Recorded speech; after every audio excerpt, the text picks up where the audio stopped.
Hello everyone, this is tech coder AV. Welcome to Java project series. और हम आ चुके हैं एक और न्यू वीडियो के साथ में, जहां पर आज हम क्रिएट करने वाले हैं हमारी लॉगिन स्क्रीन को। लास्ट वीडियो में हमने हमारी स्प्लैश क्लास को डिजाइन कर लिया था और कम्प्लीटली वर्क करना स्टार्ट करवा दिया था। ठीक है, आज हम डिजाइन करेंगे हमारे लॉगिन फ्रेम को। लॉगिन फ्रेम वो है जब हमारी स्प्लैश क्लास क्लोज होगी, उसके बाद हमारा जो लॉगिन फ्रेम है वो ओपन होकर के आएगा। तो लॉगिन फ्रेम को डिजाइन करते हैं, वीडियो को शुरू करते हैं। वीडियो को शुरू करने से पहले अगर आप चैनल पर न्यू हैं तो प्लीज चैनल को सब्सक्राइब कर लेना, साथ में बेल आइकन को प्रेस कर लेना, जिसके थ्रू आपको जो हमारी न्यू वीडियोस होंगी उनके नोटिफिकेशंस मिल जाएंगे। अगर आपने अभी तक हमारे अदर जावा प्रोजेक्ट्स को चेकआउट नहीं किया है, एंड्रॉइड प्रोजेक्ट्स को चेकआउट नहीं किया है, तो सभी प्रोजेक्ट्स की जो प्लेलिस्ट है वो ऊपर आई बटन पर आपको मिल रही होगी, साथ में लिंक जो है वो नीचे डिस्क्रिप्शन बॉक्स में भी आपको मिल रही होगी, तो आप वहां से भी जाकर के चेकआउट कर सकते हैं। वीडियो अच्छी लगे तो वीडियो को लाइक करना, नीचे कमेंट सेक्शन में एक्सप्लेनेशन कैसा लगा है वो ज़रूर बताना, और चैनल को अभी तक अगर सब्सक्राइब नहीं किया है तो please hit the subscribe button, channel को सब्सक्राइब कर लेना। तो चलिए शुरू करते हैं। तो मैं आ चुका हूँ अपने इंटेलिजा आइडिया पर, और यहाँ पर आने के बाद जो हमारा पैकेज है इस पर मैं राइट क्लिक करता हूँ। न्यू पर जाते हैं, जावा क्लास को क्रिएट कर लेंगे। क्लास का नेम जो होगा वो मैं यहाँ पर लॉगिन देने वाला हूँ। सिंपली मैं लॉगिन नेम से यहाँ पर क्लास को क्रिएट कर लेता हूँ। क्लास को क्रिएट करने के बाद यहाँ पर मैं मेन फंक्शन को बना लेते हैं। यहाँ पर मैं सिंपली मेन फंक्शन को क्रिएट कर लेते हैं। इसके साथ में हमारा जो कंस्ट्रक्टर होगा हमको उसको भी क्रिएट करना पड़ेगा। यहाँ पर जो कंस्ट्रक्टर का नेम होगा वो सेम हमारे क्लास के नेम के अकॉर्डिंग होने वाला है। और इसके बाद हम यहाँ पर मेन फंक्शन के अंदर हमारे कंस्ट्रक्टर का ऑब्जेक्ट बना लेते हैं। अब इसके बाद हमको क्या करना है, अब हमको हमारा फ्रेम विजिबल करवाना होगा, तो हमको हमारी क्लास को एक्सटेंड करना पड़ेगा जे फ्रेम से। तो सिंपली जे फ्रेम से मैंने क्लास को एक्सटेंड कर लिया। ऊपर आप देख सकते हो जावा स्विंग का जो हमारा पैकेज है वो इंपोर्ट हो चुका है ऑल पर।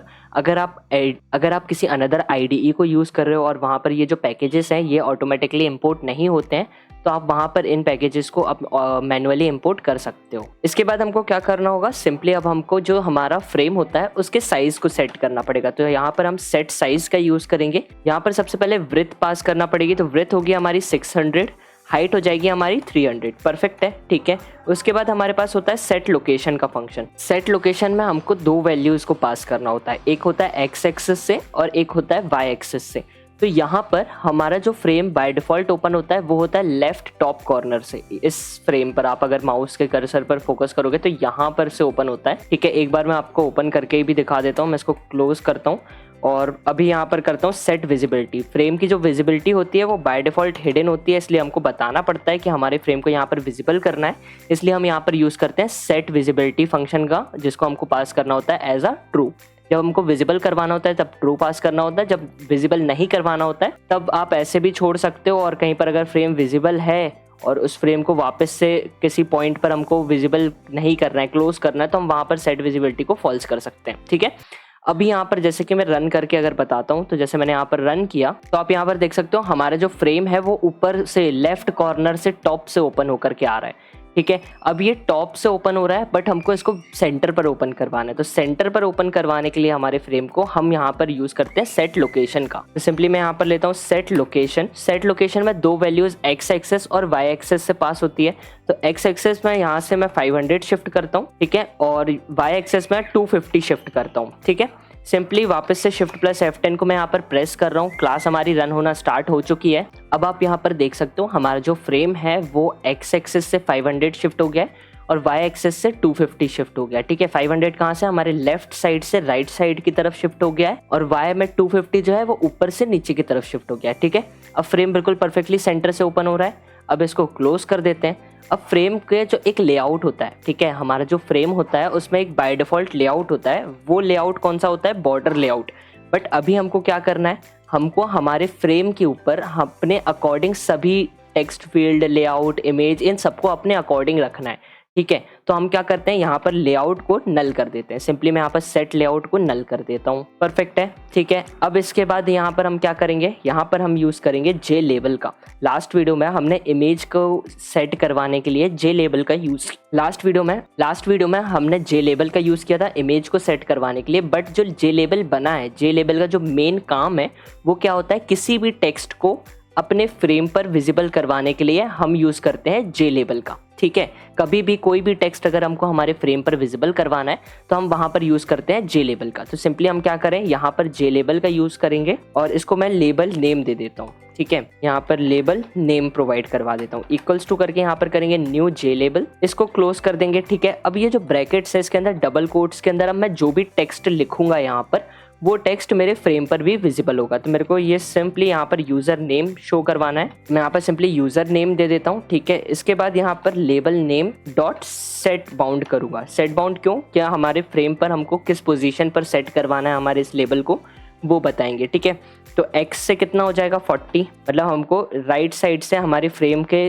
जो हमारा जो फ्रेम है उसकी जो लेफ्ट बॉर्डर है उससे हमको राइट साइड की तरफ शिफ्ट करना है 40%। ठीक है, कॉमा देकर के y से ऊपर से हमको 20 लेकर के आना है, विड्थ जो हमारा लेवल है उसकी 100 होगी और हाइट 20 होगी। ठीक है, अगर आपको चेक करना है तो आप वैल्यूज को ऊपर नीचे डाल करके एक बार चेक कर सकते हो। ठीक है, फिर इसके बाद ऐड फंक्शन का यूज करेंगे हमारे लेबल को हमारे फ्रेम के ऊपर ऐड करवाने के लिए, बस इतना काम है। अब मैं वापस से शिफ्ट प्लस F10 प्रेस करता हूँ, क्लास हमारी रन होना स्टार्ट हो गई है। ठीक है, शिफ्ट प्लस F10 जो है वो शॉर्टकट है क्लास को रन करने का। ठीक है, कोड को रन करने का।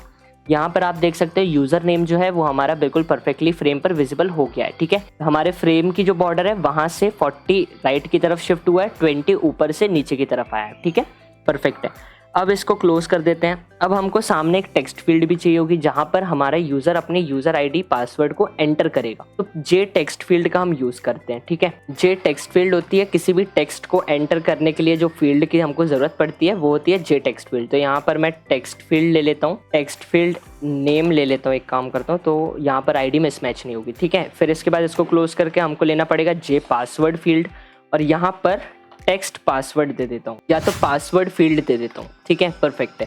अब इसके नीचे आ जाते हैं वापस से लेबल के नीचे और यहाँ पर ले लेते हैं टेक्स्ट फील्ड नेम। ठीक है, इक्वल्स टू करके न्यू जे टेक्स्ट फील्ड, इसको क्लोज कर देते हैं। यहाँ पर मैं वापस से लूंगा text field name dot set bound. ठीक है, परफेक्ट है। सेट बाउंड के बाद x से मैं 40% देने वाला हूँ, x से 40 देता हूँ, परसेंट में एक्चुअली नहीं होता। x से मैं 150 दूंगा क्योंकि ये हमारी टेक्स्ट फील्ड है और y से मैं यहाँ पर 20 देता हूँ, विड्थ यहाँ पर 150 हो जाएगी, हाइट यहाँ पर 20 हो जाएगी। परफेक्ट है, ऐड करवा लेते हैं। मैं यहाँ पर ऐड करवा लेता हूँ, यहाँ पर हमारी जो टेक्स्ट फील्ड नेम है इसको ऐड करवा लिया।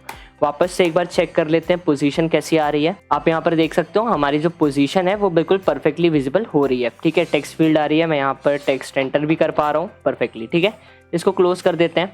अब जो हमारा वापस से जे लेबल को क्रिएट करना पड़ेगा तो मैं यहाँ पर जे लेबल लेता हूँ। जे लेबल यहाँ पर लेबल पासवर्ड लेना पड़ेगा इसलिए लेबल पास ले लेता हूँ, इक्वल्स टू करके न्यू जे लेबल। इसको क्लोज करते हैं। यहाँ पर डबल कोट्स के अंदर मैं एंटर करता हूँ, क्या शो करवाना है, पासवर्ड। यहाँ पर मैं पासवर्ड एंटर कर देता हूँ। फिर यहाँ पर वापस से लेते हैं लेबल पास डॉट सेट बाउंड और यहाँ पर जो वैल्यू x से होगी वो होगी 40, y से हो जाएगी 70, विड्थ हो जाएगी 100 और जो हाइट हो जाएगी वो 20। ठीक है, ये वैल्यूज़ को अगर आपको सेट करने में प्रॉब्लम आ रही है तो टेंशन मत लेना। ये जो वैल्यूज़ होती है पोजीशन सेट बाउंड करना, ये पूरा हिडन ट्रायल होता है। आपको बार बार डिफरेंट वैल्यूज़ को एंटर करना पड़ेगा और क्लास को रन करके आपको पोजीशन चेक करना पड़ेगी। ठीक है, लेकिन ये पूरा प्रोजेक्ट जब तक हम कंप्लीट करेंगे, अगर आप पूरा कोड मैनुअली टाइप करते हो तो हम जब तक हमारे पूरे प्रोजेक्ट को कंप्लीट करेंगे आपको एक आइडिया हो जाएगा कि हाँ क्या वैल्यू मैं एंटर करूँगा तो मेरा फ्रेम पर ये वैल्यू पोजीशन मेरे को मिल जाएगी। ठीक है, तो अगर आप मैनुअली खुद से पूरे कोड को टाइप कर रहे हो तब कॉपी पेस्ट करोगे तो कहीं ना कहीं पर तो प्रॉब्लम होगी। ठीक है, तो अब यहाँ पर ऐड करवा लेते हैं इस लेबल को भी। तो मैं सिंपली यहाँ पर ऐड देता हूँ और यहाँ पर मैं एंटर कर देता हूँ टेक्स्ट, यहाँ पर एक्चुअली लेबल पास है। ठीक है, लेबल नेम नहीं है, लेबल पास है, बिल्कुल परफेक्ट है। इसको क्लोज करके नीचे आ जाते हैं। अब वापस से पासवर्ड फील्ड लेना पड़ेगी तो उसके लिए क्या करते हैं, हमने क्या बनाया था, पासवर्ड फील्ड के ही नाम से लिया है, इक्वल्स टू करके न्यू पासवर्ड फील्ड। ठीक है, इसको क्लोज कर देते हैं। इसको भी हमको सेट बाउंड करना पड़ेगा तो यहाँ पर password field dot set bound का यूज करेंगे और जो पोजीशन होगी x से 150 हो जाएगी, y से 70 हो जाएगी, विड्थ 150, हाइट 20। परफेक्ट है, नीचे आकर के ऐड करवा लेते हैं। तो यहाँ पर मैं पासवर्ड फील्ड को दे देता हूँ और यहाँ पर मैं इसको पासवर्ड फील्ड को दे देता हूँ और मैं यहाँ पर इसको क्लोज कर देता हूँ। बिल्कुल सही है। अब हमारी सारी चीज़ें आ गई। अब हमको बटन लेना पड़ेगी। अब हमारे पास हमारे फ्रेम के नीचे दो बटन्स होंगी, एक बटन होगी लॉगिन के लिए, एक बटन होगी कैंसिल के लिए। तो बटन को भी हमको ग्लोबली डिक्लेयर करवाना पड़ेगा। तो मैं यहाँ पर जे पासवर्ड फील्ड के नीचे आकर के जे बटन लेता हूँ। ठीक है, एक बटन का नेम होगा लॉगिन, एल को कैपिटल रखना पड़ेगा, और एक बटन होगी हमारी बैक। परफेक्ट है। ठीक है, इसके बाद नीचे आ जाते हैं वापस से जे पासवर्ड फील्ड के नीचे आकर के बटन क्रिएट कर लेते हैं। तो मैं यहाँ पर log in equals to new J button, इसको क्लोज कर देते हैं। वापस अब डबल को ब्रैकेट्स के अंदर मैं डबल कोट्स देता हूँ और यहाँ पर जो भी टेक्स्ट मैं पास करूंगा वो टेक्स्ट मेरी बटन पर विजिबल होगा। ठीक है, अब लॉगिन मेरे को दिखाना है तो मैं यहाँ पर डबल कोट्स में लॉगिन दे देता हूँ। वापस यहाँ पर लॉगिन लेते हैं, इसको मैं करता हूँ सेट बाउंड करके यहाँ पर x से 40% देता हूँ, y से 140, x से 40 देता हूँ, y से 140 देना पड़ेगा। विड्थ हो जाएगी 120, हाइट हो जाएगी 30। परफेक्ट है। ठीक है, अब लॉगिन ले लेते हैं। लॉगिन यहाँ पर करूंगा मैं सेट बैकग्राउंड, जो हमारी बटन होती है उसका जो बैकग्राउंड होता है वो बाय डिफॉल्ट होता है कोई स्काई ब्लू समथिंग कलर का। ठीक है, ग्रे और स्काई ब्लू का मिक्सचर होता है थोड़ा सा। ठीक है, वो आप एक बार चेक कर लेना। और ठीक है, तो यहाँ पर मेरे को कलर चाहिए ब्लैक, तो मैं यहाँ पर ब्लैक ले लेता हूँ, कलर डॉट ब्लैक। ठीक है, वापस से यहाँ पर लॉगिन लेगा और लॉगिन के बाद यहाँ पर मैं लूंगा सेट फोरग्राउंड। फोरग्राउंड क्यों लेना है? फोरग्राउंड जब भी आपको किसी टेक्स्ट का कलर चेंज करना है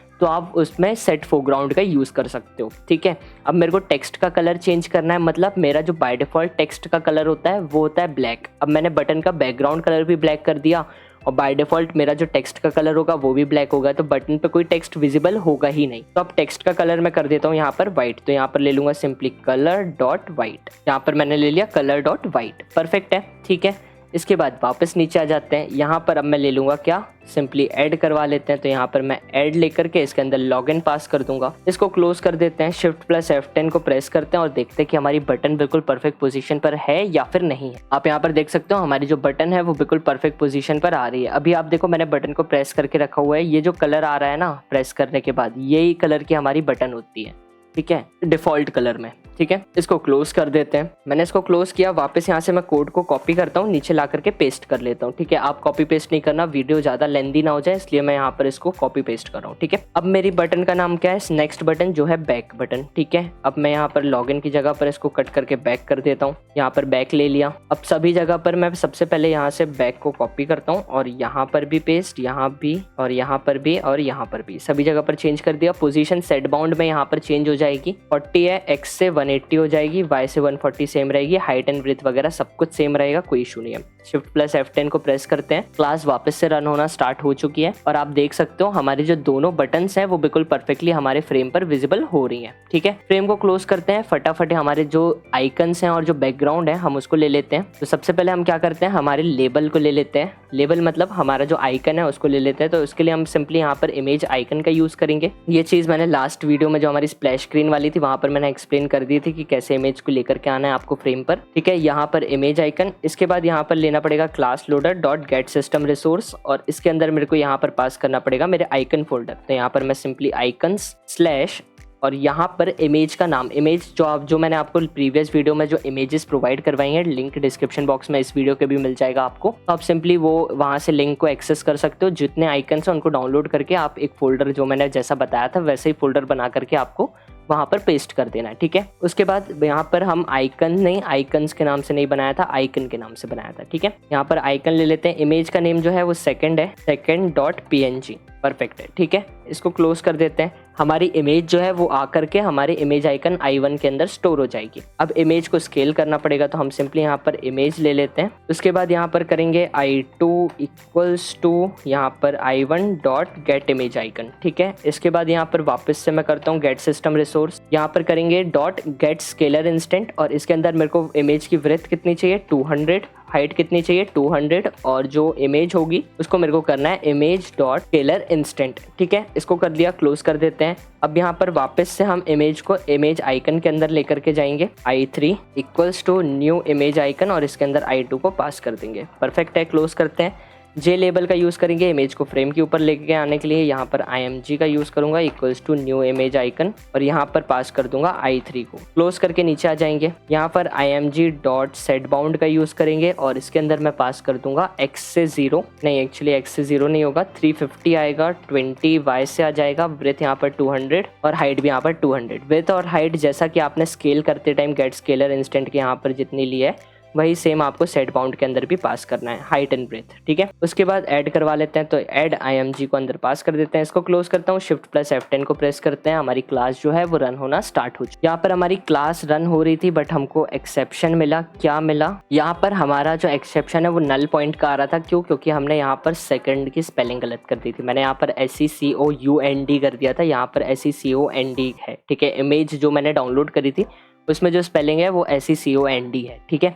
यहाँ पर अब वापस से एक बार रन करते हैं। यहाँ पर मैं वापस से रन करता हूँ और आप देख सकते हो अब जो मेरा आइकन है वो बिल्कुल परफेक्टली मेरे फ्रेम पर विजिबल हो रहा है। ठीक है, परफेक्ट है। यहाँ पर अब हमको बैकग्राउंड चाहिए, तो बैकग्राउंड के लिए क्या करना है, वापस से हमारी इमेज है, मैं इस पूरे इतने कोड को यहाँ से कॉपी करता हूँ और नीचे ला करके यहाँ पर कर देता हूँ पेस्ट। ठीक है, एरर आ रहे हैं, रेड लाइन दिख रही है। क्यों? क्योंकि हमारी ID सेम है। तो यहाँ पर I11 कर देता हूँ, I22 कर देते हैं, यहाँ पर वापस 11। ठीक है, यहाँ पर I33 कर देते हैं, यहाँ पर 22, यहाँ पर 33 और ये IMG है, इसको मैं कर देता हूँ इमेज। ठीक है, पूरा इमेज कर देता हूँ, शॉर्टकट नहीं करेंगे। यहाँ पर भी इमेज और यहाँ पर भी इमेज। इसकी जो पोजीशन होगी वो भी चेंज होगी और हाइट एंड ब्रेथ जहाँ पर हम स्केल कर रहे हैं गेट स्केलर इंस्टेंट में, यहाँ पर भी चेंज होगी। ठीक है, ब्रेथ इसकी कितनी हो जाएगी 600, क्योंकि हमारे पूरे फ्रेम की बैकग्राउंड है, और जो हाइट होगी वो हो जाएगी 300। सेम चीज सेट बाउंड के अंदर भी करना है, ब्रेथ जो है उसको 600 कर देना है और जो हाइट है वो 200 की जगह पर 300 कर देना है। X से और Y से जो पोजीशन है वो 0 हो जाएगी, हमको कितना भी गैप नहीं करना, हमको बिल्कुल बॉर्डर पे से ही चाहिए। अब क्या करते हैं, सिंपली रन कर लेते हैं। यहाँ पर मैं वापस से अपनी क्लास को रन करता हूँ। क्लास हमारी रन होना शुरू हो चुकी है और ये हमने गलती कर दी, फिर से इसको मैं क्लोज करता हूँ।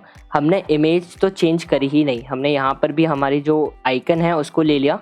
हमको यहाँ पे सेकंड की जगह पर लॉगिन बैक के नाम से हमारी image login back dot PNG के नाम से, तो मैं यहाँ पर लॉगिन बैक डॉट PNG एक बार यहाँ पर वापस से अगर मैं होवर करूँ तो आप देखो मेरी इमेज यहाँ पर शो हो रही है। ठीक है, ऐसा पेपर टाइप का बैकग्राउंड है, इस बैकग्राउंड को मैंने यूज किया। ठीक है, जैसे ही आप यहाँ पर जो हमने URL दिया ना icon/loginback.png, इस पर होवर करके आप जैसे ही रखोगे थोड़ी देर कर्सर को, तो आपके इमेज जो भी होगी वो सिलेक्ट होकर के यहाँ पर विजिबल होती रहेगी आपको। ठीक है, वापस से रन करते हैं, बैकग्राउंड चेक कर लेते हैं कैसा शो हो रहा है। आप यहाँ पर देख सकते हो हमारा जो बैकग्राउंड है बिल्कुल परफेक्टली हमारे फ्रेम पर विजिबल हो रहा है। जैसा कि हमने इंट्रोडक्शन वीडियो में देखा था, सेम ऐसा ही हमने हमारा लॉगिन फ्रेम को डिजाइन कर लिया है। ठीक है, अब बटन्स पर क्लिक करवाने पे क्या काम होना चाहिए वो देख लेते हैं। यहाँ पर मैं इसको क्लोज करता हूँ। क्लोज करने के बाद अब हमको आना पड़ेगा ऊपर आकर के जहाँ पर हमने एक्सटेंड करवाया था हमारी क्लास को J फ्रेम से, वहां पर हमको इम्प्लीमेंट करवाना पड़ेगा हमारी क्लास को एक्शन लिसनर से। ठीक है, यहाँ पर मैं एक्शन लिसनर ले लेता हूँ। यहाँ पर रेड लाइट आना शुरू हो गई।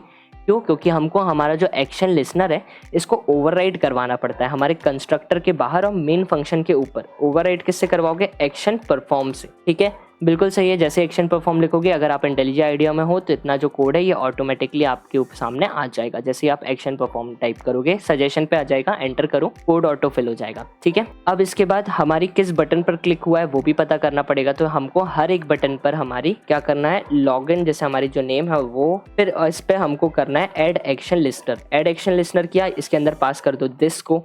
ठीक है, कि अगर इस बटन पर क्लिक होगा तो वैसा ही हमको बैक बटन पर क्लिक करना है, तो हम back dot add action listener कर देंगे हम यहाँ पर भी, और इसके अंदर भी पास कर देंगे दिस को। परफेक्ट है। ठीक है, हमारी इस बटन पर क्लिक हुआ होगा तो हमारी जिस भी बटन पर क्लिक होगा वो आकर के पता चल जाएगा हमारे एक्शन इवेंट ई को। ठीक है, ये एक्शन इवेंट ई को पता चल गया। अब इसको जब पता चलेगा तो फिर हम कैसे काम करेंगे, हम यहाँ पर करेंगे कंडीशन लगा करके इफ और एल्स कंडीशन बनाएंगे। अब हम इफ कंडीशन बनाते हैं पहले कि ई डॉट गेट सोर्स, ई के अंदर जो भी बटन पर क्लिक हुआ है वो नाम आकर के ई के अंदर स्टोर हो गया। अब ई के अंदर से वो नाम को हम निकालेंगे ई डॉट गेट सोर्स करके, और इक्वल्स टू करेंगे यहाँ पर हमारे बटन के नेम से। हमारी बटन का नेम क्या है, लॉगिन है। अगर हमारी जो ई डॉट ई के अंदर जो भी है टेक्स्ट, वो टेक्स्ट आकर के अगर मैच हो जाता है हमारे इस लॉगिन से, तो हमको क्या करना है, हमारी इफ कंडीशन को सेटिस्फाई कर देना है। हमारी इफ कंडीशन जो है वो सेटिस्फाई हो जाएगी और हमारा जो यूजर है वो लॉगिन कर जाएगा। अभी इस कोड को हम नहीं लिखने वाले। क्यों? क्योंकि हमारे पास अभी कोई भी डेटाबेस नहीं है, कोई भी हमारे पास आईडी पासवर्ड नहीं है। नेक्स्ट वीडियो जो होगी उसमें हम हमारे प्रोजेक्ट को MySQL वर्कबेंच के साथ कनेक्ट करेंगे और वहां पर देखेंगे कि कैसे हम हमारे यूजर को लॉगिन करवा पाएंगे। ठीक है, यहाँ पर अब सिंपली एल्स कंडीशन ले लेते हैं। अब हमारे पास सिर्फ 2 बटन हैं। अगर हमारी लॉगिन बटन पर क्लिक नहीं हुआ है तो ऑब्वियस सी बात है हमारी बैक बटन पर ही क्लिक हुआ होगा। और बैक बटन पर अगर क्लिक हो रहा है तो हमको सिंपली क्या करना है, और बैक बटन पर अगर क्लिक हो रहा है तो हमको सिंपली क्या करना है, हमारे जो फ्रेम है इसको क्लोज करवा देना है। तो फ्रेम को क्लोज करवाने के लिए सिंपली आपको करना है सेट विजिबिलिटी और यहाँ पर कर देना है फॉल्स। ठीक है, बिल्कुल सही है। अब क्लास को एक बार रन करते हैं। यहाँ पर मैं वापस से क्लास को रन करता हूँ। आप देख सकते हो हमारे सामने फ्रेम बिल्कुल परफेक्टली विजिबल हो रहा है। लॉगिन पर कोई काम अभी हमने बताया नहीं है तो कुछ भी नहीं हो रहा। बैक पर क्लिक किया तो हमारा फ्रेम जो है वो क्लोज हो चुका है। ठीक है, इसके बाद अब चलते हैं स्प्लैश स्क्रीन पर। हमारे पास स्प्लैश स्क्रीन पर 7 सेकंड का होल्ड लेने के बाद हमारे पास न्यू स्क्रीन ओपन करवाना थी हमको हमारे लॉगिन फ्रेम को। तो हम क्या करते हैं, यहाँ पर कमांड जो मैंने लिखा था इसको रिमूव कर देता हूँ। सेट विजिबिलिटी के नीचे जो थ्रेड डॉट स्लीप था ना, इसके नीचे सेट विजिबिलिटी को फॉल्स किया था और यहाँ पर हमको कर देना है न्यू और फिर यहाँ पर हमको देना है लॉगिन जो हमारी क्लास का नेम है। ठीक है, और इसको कर देना है यहाँ पर क्लोज। अब आपका जैसे ही फ्रेम ये वाला क्लोज होगा लॉगिन फ्रेम ओपन हो जाएगा। अब मैं करता हूँ स्प्लैश स्क्रीन को एक बार रन। मैं यहाँ पर स्प्लैश स्क्रीन को रन करता हूँ तो मैं सिंपली राइट क्लिक करके रन पर क्लिक करता हूँ तो हमारी जो क्लास है वो रन होना शुरू हो चुकी है। ठीक है, आप देख सकते हो हमारा फ्रेम जो है वो एनिमेट होकर के हमारे सामने विजिबल हो रहा है। 7 सेकंड का होल्ड लेगा ये फ्रेम क्लोज हो गया, हमारे पास लॉगिन स्क्रीन जो है वो ओपन हो गई। ठीक है, बैक बटन पर क्लिक किया, बैक बटन बिल्कुल परफेक्टली वर्क कर रही है, हमारा फ्रेम क्लोज हो चुका है। अब नेक्स्ट वीडियो जो होगी वहाँ पर हम क्या करेंगे, हम हमारे प्रोजेक्ट को, हमारे कंप्लीट जावा प्रोजेक्ट को हमारे माईएसक्यूएल वर्कबेंच डेटाबेस के साथ कनेक्शन करेंगे और जो भी डेटा होगा उसको कैसे इंसर्ट करते हैं, कैसे आईडी पासवर्ड मैच करवा करके हम कैसे आईडी पासवर्ड मैच करवा कर हम किसी अगली स्क्रीन पर रीडायरेक्ट होंगे, वो सारी चीज़ें हम नेक्स्ट वीडियो में देखने वाले हैं। ठीक है, नेक्स्ट वीडियो जो है वो एक इंपॉर्टेंट टॉपिक होने वाला है। अगर आप इस प्रोजेक्ट को as a major project use करते हो या फिर as a minor project use करते हो तो आपको ये सारी चीज़ें पता होना चाहिए कि आपने अपने प्रोजेक्ट को डेटाबेस के साथ कैसे कनेक्ट किया, कैसे डेटा को रिट्रीव किया, कैसे डेटा को इनपुट किया, क्या सारे फंक्शंस काम कर रहे हैं, ड्राइवर्स वगैरह। तो ये सारी चीज़ें नेक्स्ट वीडियो में देखने वाले हैं। होप सो आप लोग को ये सारी चीज़ें अभी तक जो इस फ्रेम में हमने बात करी है वो सारी चीज़ें क्लियर हो गई हों। अगर कहीं पर डाउट है, एरर आ रहा है तो आप हमारे टेलीग्राम चैनल को ज्वाइन कर सकते हो। उसके ऊपर पिन कमेंट में आपको लिंक मिल जाएगी, वहाँ से आप हमारे डिस्कशन ग्रुप को ज्वाइन कर सकते हो और जो भी आपके एरर है, डाउट है, वो आप हमसे वहाँ पर डिस्कस कर सकते हो। ठीक है, तो अगर वीडियो अच्छी लगी, एक्सप्लेनेशन पसंद आया तो प्लीज़ वीडियो को लाइक करना। बहुत मेहनत से इस सारी वीडियोस को बनाते हैं, इसलिए प्लीज़ वीडियो को लाइक करना, अपने फ्रेंड्स के साथ शेयर करना। चैनल को सब्सक्राइब नहीं किया है तो please hit the subscribe button, channel को सब्सक्राइब कर लेना, साथ में बेल आइकन को प्रेस कर लेना। जिससे होगा क्या, बेल आइकन को प्रेस कर लेना, उससे होगा क्या कि जैसे अब हमारी नेक्स्ट वीडियो अपलोड होगी वहाँ पर आपको एक 30 मिनट्स पहले और एक जैसे ही हमारा प्रीमियर चालू होगा वहाँ पर आपको तुरंत नोटिफिकेशन मिल जाएंगे। ठीक है, तो मिलते हैं नेक्स्ट वीडियो में, जब तक के लिए stay tune, stay safe, bye bye.